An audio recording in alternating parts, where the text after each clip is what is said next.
Git lâu đâu nan van lal cha pa chun ling lu khuk a khuk ding chu a thila lung ngai thuak a pau chap khan khot sa thi san gwan luangin Getsemani a nung kalena pui Israel te alung oi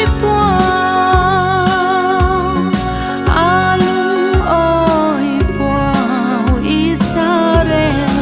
te alung oi puao atunga swan lamasya mui mi pinadonoi pilatin apia heden ding in Israel ten alal adoi puao Calvary tang chunga ahen den ta achun liang thei apaglun lai athiak utsun alai anai tin lal nagam tai san ilal pau chu alung oi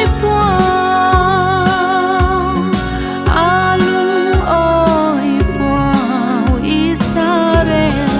te alung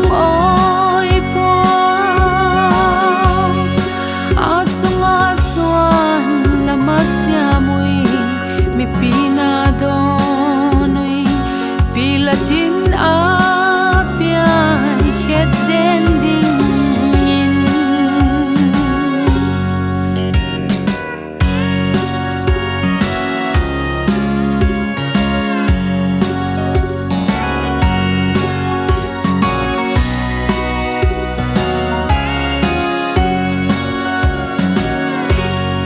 ziani lungai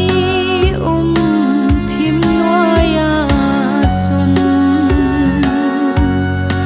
ilal nom nem thagau a cha ni khan Jerusalem temple sunga puan sak lo pi ahung ki the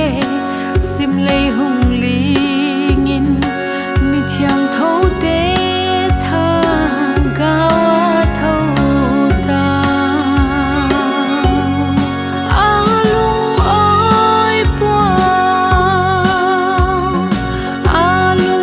oi puao Israel te alung oi puao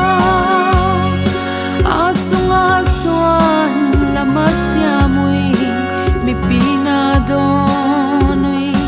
pilatin apia heden ding in ahun tai git lo